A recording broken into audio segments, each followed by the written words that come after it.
when you are outside there, you may get stereotypes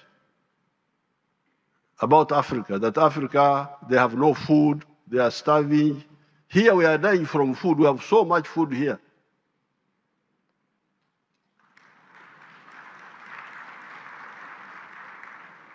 Those images which you see about some bad situations, don't think they represent the whole of Africa. Africa has got everything. Here we have everything. What we need from other people are markets and investments. But we shall not only sell to you, we shall also buy from you. We are not like others who want only to sell to others but not buy from them. In absentia, the president of Azerbaijan, who has been our chairperson for the last 3 years, who is represented here by the foreign minister who was speaking a little while ago. Excellencies, the heads of state and government and the heads of delegations of the non-aligned movement. Excellency, representing the Secretary General of the UN, Antonio Guterres. Excellency Dennis Francis, President of the 78th session of the UN General Assembly. Her Excellency the Vice President of Uganda and all other government and party leaders of Uganda. Fellow Ugandans, ladies and gentlemen, it gives me great pleasure to welcome Your Excellencies, the heads of state and governments, and the heads of delegations of the non-aligned movement countries. This grouping of countries accounts for 4.46 billion people of the world. It was started by our far-sighted elders in the persons of His Excellency Sukarno of Indonesia, His Excellency Jawaharlal Nehru of India, His Excellency Gamal Abdel Nasser of Egypt, and His Excellency Zhou Enlai of China, when they met in Bandung, Indonesia, 1955. That time I was in primary 3 in the school.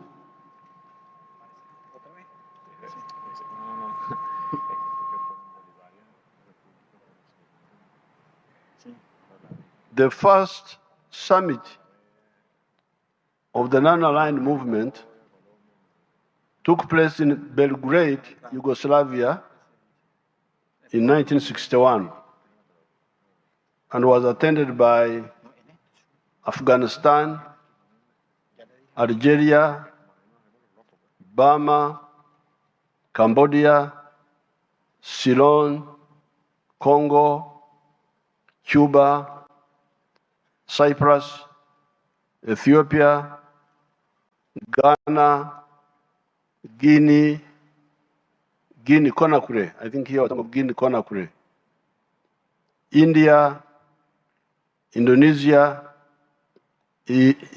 Iraq, Lebanon, Mali, Morocco, Nepal, Saudi Arabia, Somalia, Sudan, Tunisia, United Arab Republic, Egypt, Yemen, and Yugoslavia.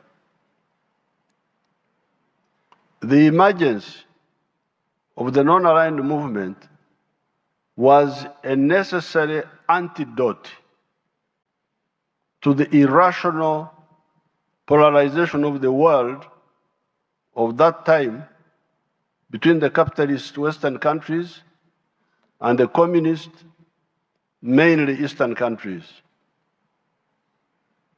By the early 1960s, our student group was already beginning to be active. We were the third generation of the African anti-colonial freedom fighters. The first generation had been the African-American Pan-Africanists, such as Marcus Garvey, George Padmore, W.B. Du Bois, that had been joined by those who founded the African National Congress of South Africa in 1912. By 1900, the whole of Africa, except for Ethiopia, had been colonized. This direct colonization of the whole of the African continent was the culmination of 400 years of the plunder of Africa by the evil imperialist forces in the form of slave trade and the genocidal wars that went with it, the newly discovered Americas, Asia, China, and the Pacific, Australia, New Zealand, and so on, had been similarly aggressed, colonized, semi-colonized, like in the case of China, and plundered.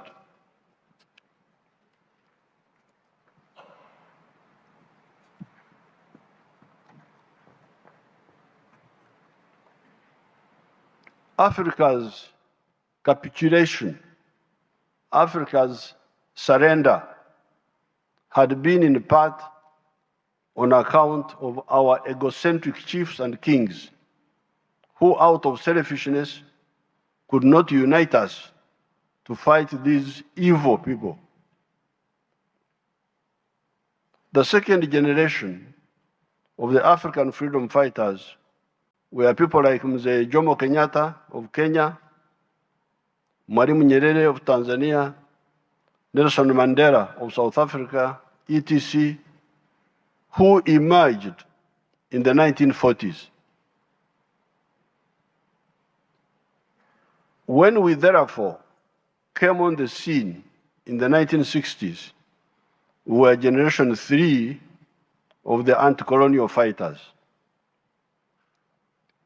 We seriously studied the interplay of forces that had ultimately led Africa in such a calamity.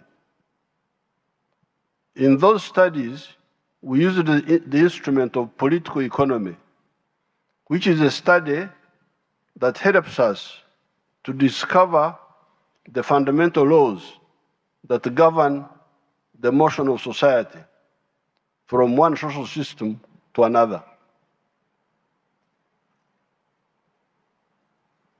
What prompts society to change from one form of social system to another? That was our big study. We had to study the dynamics of social change. In that study, we discovered that man, the Homo sapiens sapien, who emerged here in Africa 4.5 million years ago, had been the main actor. Initially, this wise man, that is what Homo sapiens sapien means, was coping with the oppression of man by nature in the form of the floods, the droughts, the diseases, the wild animals, the earthquakes, etc. These natural phenomena were, of course, oppressing other creatures, such as the wild animals, the plants, as well. However, those other creatures could do little or nothing to tame nature. The only thing they could do was to adapt themselves to nature in order to survive. That is how the beaver in the cold climates hibernates during the winters so as to survive. It is only man that has the ability to try and tame the natural phenomena and harness them to improve his quality of life. Why does man have this capacity?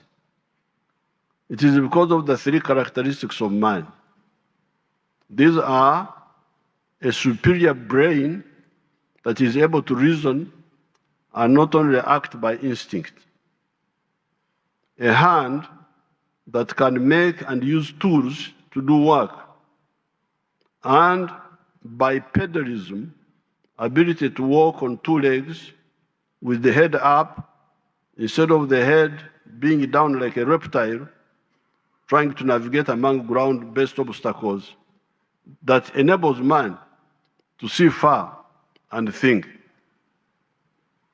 These characteristics enabled man to invent tools, starting with stone tools, wooden tools, iron tools, until today, when he is able to make tractors and machine tools, etc.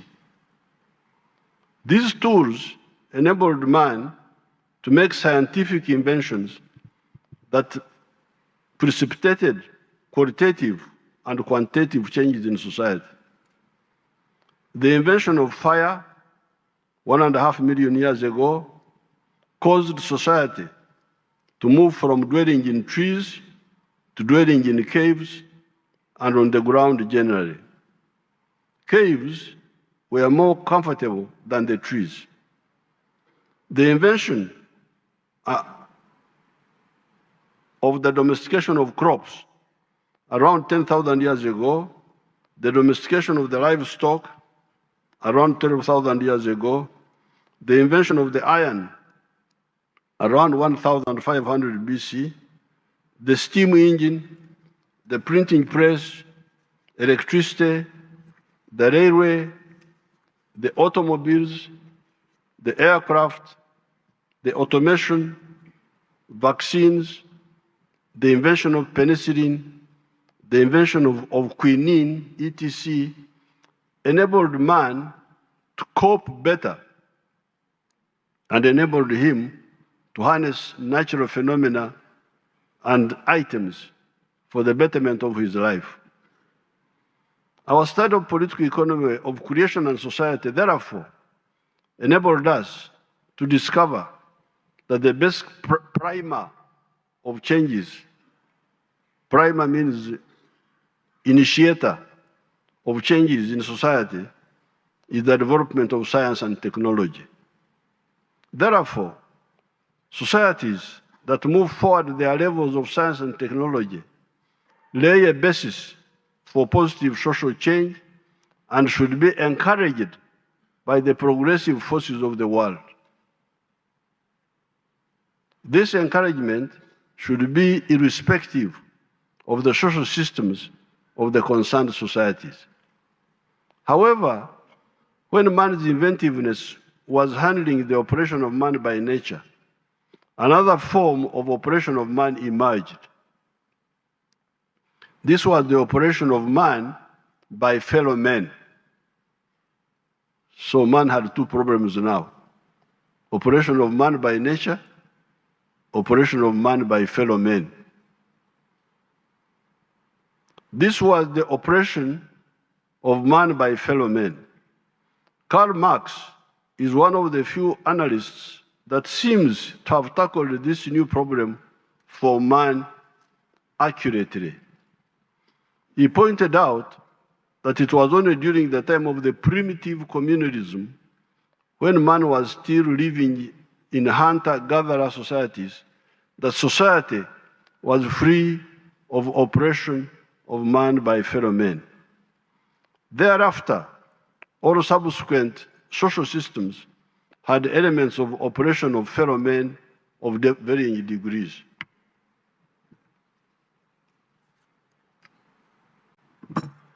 This was in the form of wars of conquest, wars of aggression, slavery, imperialism, neocolonialism, colonialism, feudalism, primitive capitalist accumulation, chauvinism, etc. These elements of exploitation are totally unnecessary and only propelled by greed.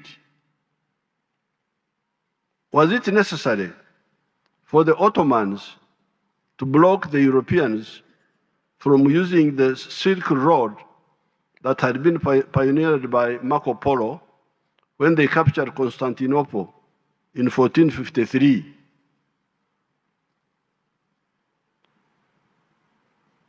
When the Europeans were thus blocked, they started looking for a sea route around Africa, led by the Portuguese, one of them being Prince Henry, the navigator of Portugal.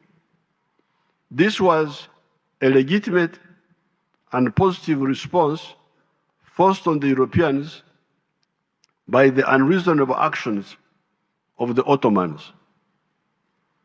As a consequence of that effort, Christopher Columbus reached the Americas in 1492, and Vasco da Gama went around the Cape of Good Hope in South Africa in 1498.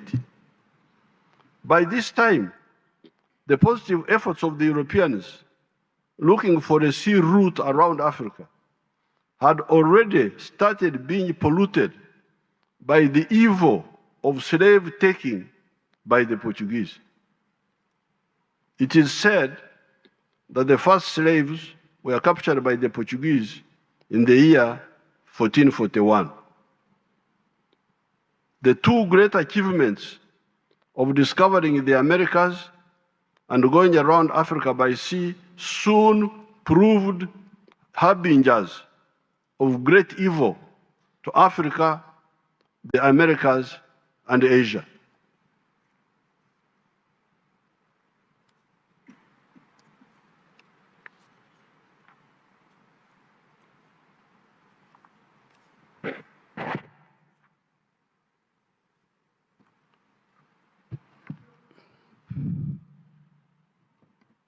As bullies,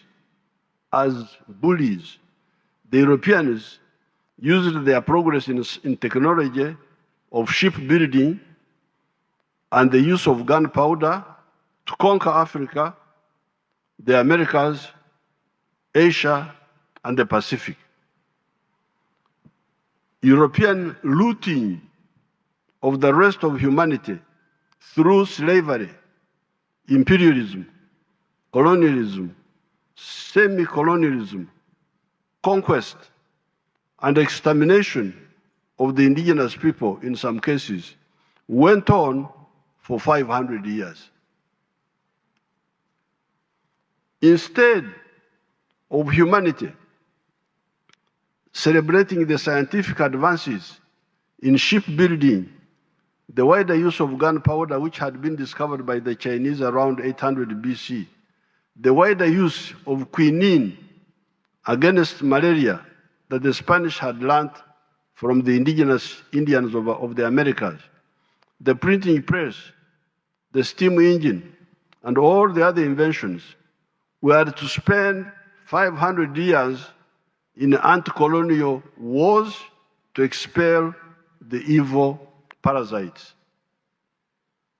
In the case of Africa, it is only in 1994 that the indigenous people of South Africa regained control of their country. So we had to spend 500 years dealing with idiotic schemes by greedy people. The oppressors miscalculate when they use their temporary advantage in science and technology to think that they can use that to indefinitely oppress other people. The oppressed will learn, catch up, and defeat the oppressor. That is why empires always all collapse. All empires always collapse. The idea of empires is an evil idea. I don't want to impose my beliefs on you, but as a Christian, in the book of the Acts of Apostles, it says that empires are evil. You go and read the book of the Acts of Apostles. St. Paul describes empires as evil. People are supposed to be free, not to be conquered by empires.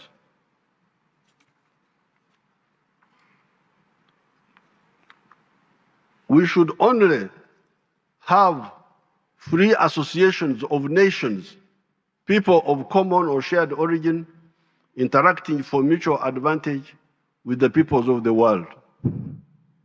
Therefore, we, the resistance fighters of Uganda, are flabbergasted and look down with contempt at the philosophical, ideological, and strategic shallowness of some of the actors of the world. Why not respect freedom of everybody if you say you are a Democrat? If you say you are a Democrat, why don't you respect the freedom of everybody? How can you say you are a Democrat and yet you want other people to be slaves? Why do you not seek influence? Why do you not seek to influence people by your good example instead of manipulation, lectures, and threats? Again, in the book of Matthew, it says, "Let your light so shine before men that they see your good deeds and praise your Father who is in heaven." Influence people by example, not by threats and manipulations. Chauvinists of race, religion, tribe, or gender should stop wasting our time and opportunities with their shallow schemes. Action will inevitably invite counteraction. Oppression will invite resistance. That is why we, the resistance fighters of Uganda, only fight just wars. We abhor unjust wars. The promoters of unjust wars lose most of the time. These are wars of imperialism, conquest, domination, etc. In the 500 years of European aggression against Africa, it was only from 1912, when the African National Congress was founded in South Africa, that modern freedom fighters came forward to lead the African resistance, the traditional, illiterate African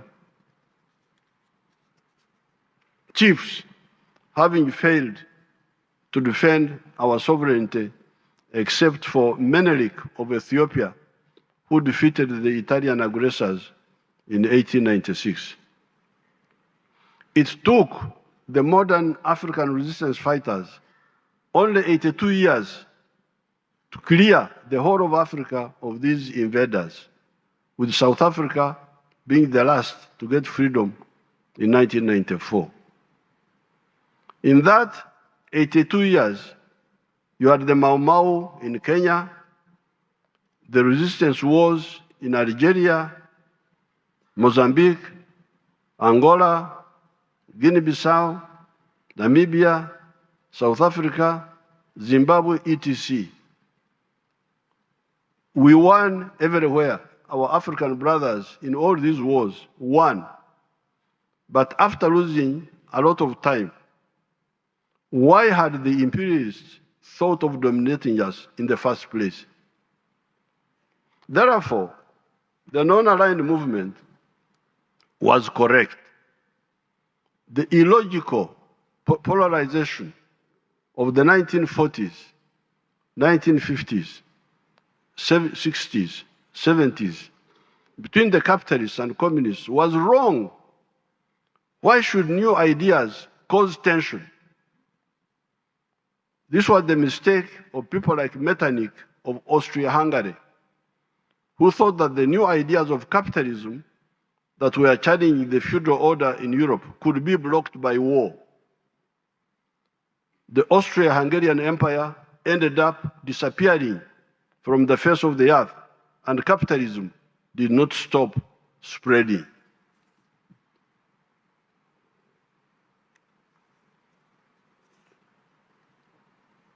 Our stand is that the world should concentrate on the common human problems, prosperity through trade, and that's why I'm very happy to see you here. When you are outside there, you may get stereotypes about Africa, that Africa, they have no food, they are starving. Here we are dying from food. We have so much food here.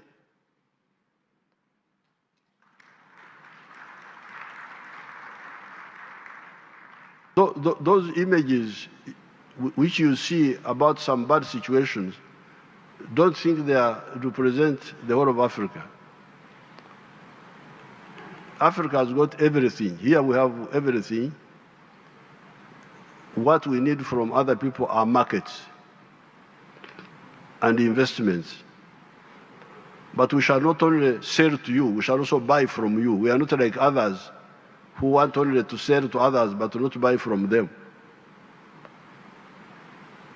So I'm very glad to have this big presence of people from the world so that we can interact with you. Our stand is that the world should concentrate on the common human problems: prosperity through trade, the advance of science and technology to deal with human problems, the environment, crime, and terrorism. The future is bright if we act right. These are indeed the Bandung principles of 1, respect for fundamental human rights and for the purposes of the principles of the Charter of the United Nations, respect for the sovereignty and territorial integrity of all nations, recognition of the equality of all races and of equality of all nations, large and small, abstention from intervention or interference in the internal affairs of another country, respect for the right of each nation to defend itself singly or collectively in conformity with the Charter of the United Nations, abstention from the use of arrangements of collective defense to serve the particular interests of any of the big powers, abstention by any country from exerting pressure on other countries. 7, refraining from acts of threats, of aggression, or use of force against the territorial integrity or political independence of any country. Settlement of all international disputes by peaceful means, such as negotiation, conciliation, arbitration, or judicial settlement, as well as other peaceful means of the parties' own choice in conformity with the Charter of the United Nations. Promotion of mutual interests and cooperation, and respect for justice and international obligation. It is on these principles that the NAM was founded.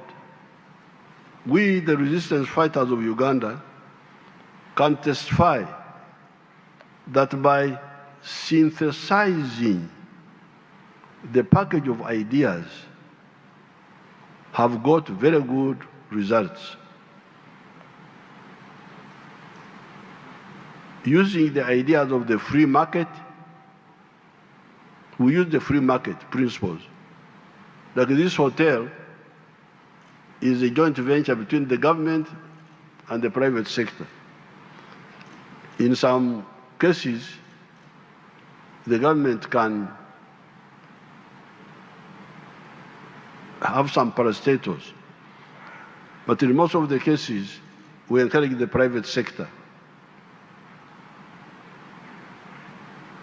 So we use the ideas of the free market combined with the ideas of selective state intervention in the economy in some sectors like banking, energy, transport, etc., and also bring back some aspects of the pre-capitalist institutions, such as the reformed cultural institutions of Uganda. Uganda, although starting from a very low base, has had growth rates of 6.2% per annum for the last 37 years. We are therefore not impressed and cannot be part of the morbid, I want the word morbid, sickly,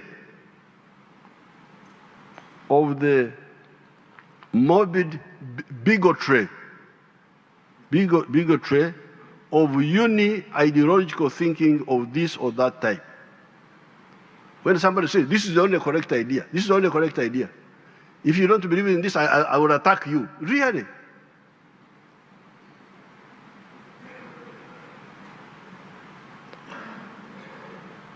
The universe has been here for the last 30 billion years. This earth has been here for 30 billion years.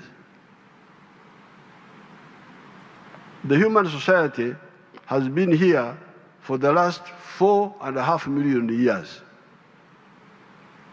Now you come, within 20 years, you think what you think is the only correct thing. You must be sick.